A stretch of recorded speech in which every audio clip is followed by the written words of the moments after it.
You know, whenever I was in fourth or fifth grade, we had this career day exercise in school. And the career day exercise was supposed to emulate what we wanted to be whenever we were grown up, whenever we had a job. And I thought it was kind of weird because you're asking a bunch of kids this question.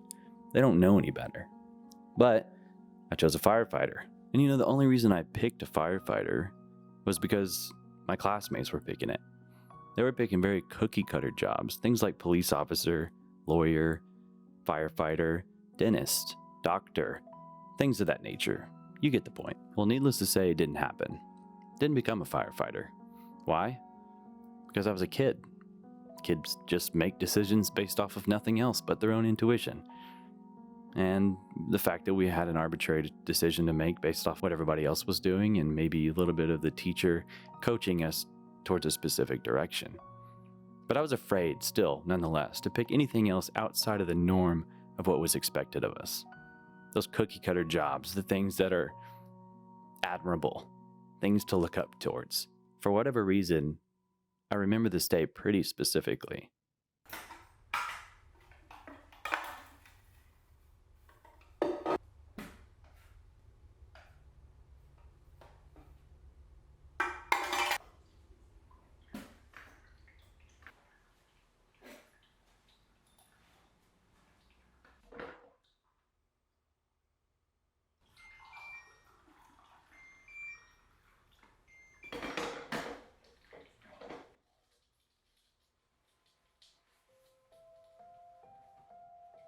When do you think you need to have your life together?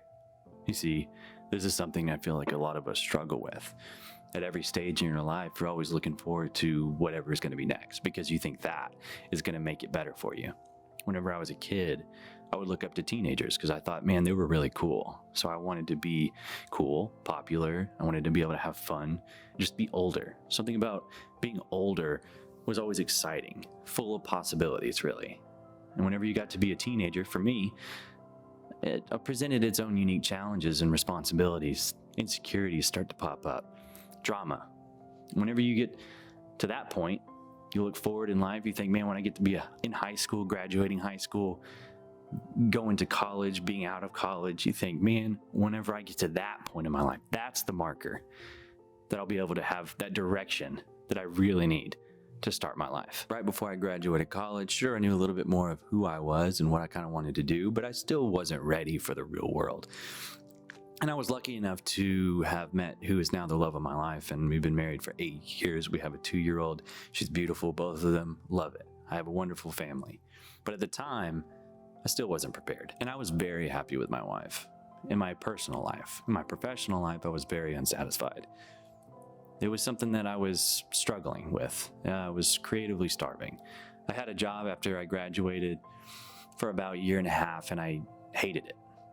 Sure, I learned a lot of things along the way, but it wasn't really satisfying that creative passion that I just naturally have had my whole life. And I guess you could say that it wasn't really going just like I thought it was going to go whenever I was in elementary school.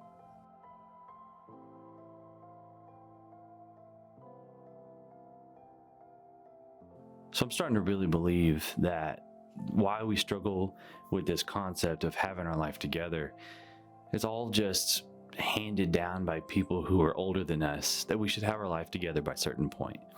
And it starts at really a young age. And whenever you're young, you really just piece together your life based off of cookie cutter and anecdotal experiences from other people.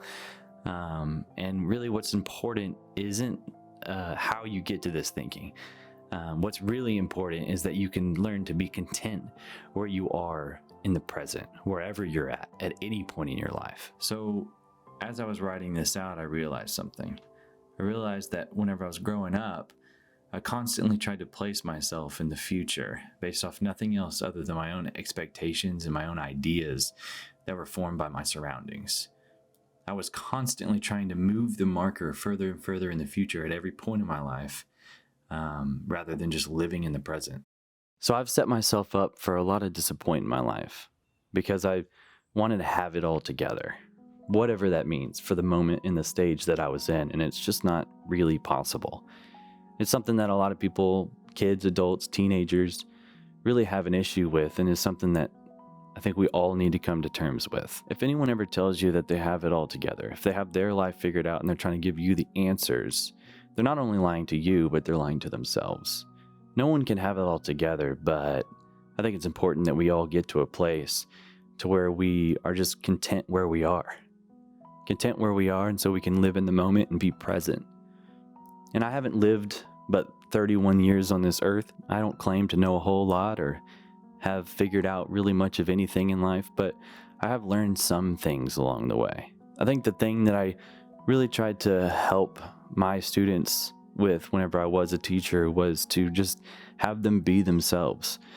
Be the best you, the most authentic you could possibly be, and in that moment. Because if you spend your whole life trying to figure out, oh, I need to be here, then you're going to miss something along the way.